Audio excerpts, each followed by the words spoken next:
وعدہ خلافی کرنا کتنا بڑا گناہ ہے، حرام ہے جی.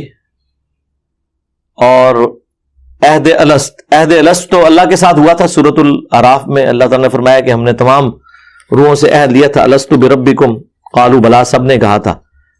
تو اس وعدے کی خلاف ورزی سب سے بڑی یہ شرک ہے. اللہ کو مانا اور پھر اللہ کی نہیں مانی. تو وعدہ خلافی تو بہت بڑا گناہ ہے، اس میں کوئی شک نہیں ہے، صحیح بات ہے. قرآن میں جو بڑے بڑے گناہ گنوائے گئے ان میں سے وعدہ خلافی ہے. بلکہ مسند احمد میں حدیث ہے جو وعدہ پورا نہیں کرتا اس کا دین ہی کوئی نہیں ہے.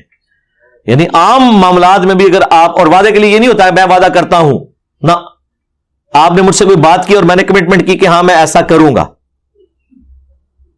کوئی بہت بڑی مجبوری نہ ہو گئی ہو کہ میں مجبور ہو گیا اور میں وہ کر نہ سکا تو الگ بات، ادروائز تو میں وعدہ خلافی میں شمار ہوگا. اسی لیے میں نے یہ جب ٹی ایل پی کے دھرنے چل رہے تھے نا، اور اس وقت یہ بیٹھ کے ان کے ساتھ معاہدے کر رہے تھے، تو میں نے اس کے وقت تو آپ کو پتا ہے حکومت وقت کے خلاف بات کی تھی کہ ظالموں اگر تم معاہدہ کر رہے ہو پھر معاہدہ آپ کو پورا کرنا ہوگا.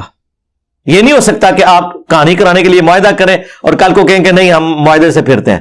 نہیں، یا تو کرو ہی نہ، جڑیں بنو، اور اگر کیا ہے تو اسے پورا کرو. سیدھی سی بات ہے، کیونکہ جو وعدہ پورا نہیں کرتا اس کا کوئی دین نہیں ہے. نبی علیہ السلام نے تو میدان جنگ میں وعدہ وفا کیا ہے، جبکہ دو راستے بھی تھے. بخاری میں آتا ہے کہ وہ معاہدہ جب لکھا جا رہا تھا سہیل ابن عمرو کے ساتھ صلح حدیبیہ کا، اسی دوران ابو جندل جو سہیل ابن عمرو کا بیٹا تھا وہ مسلمان ہو چکا تھا، وہ اپنے باپ کی زنجیریں توڑوا کے وہاں آ گیا اور معاہدہ لکھا گیا کہ اگر کوئی کافر مسلمانوں کے پاس آئے گا اسلام قبول کر کے تو وہ کافروں کو واپس کر دیا جائے گا، اور اگر کوئی مسلمان کافروں کی طرف گیا تو واپس نہیں ہوگا.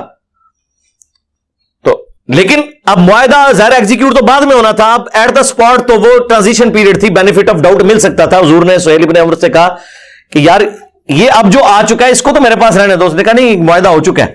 تو نبی اسلام نے کہا ٹھیک ہے میں وعدہ وفا کروں گا.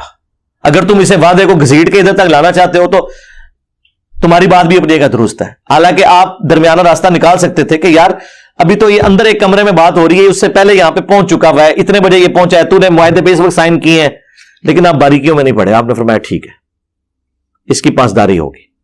تو دین تو اس چیز کا نام ہے. باقی اللہ کے ساتھ جو وعدہ کیا وہ تو پورا کرنے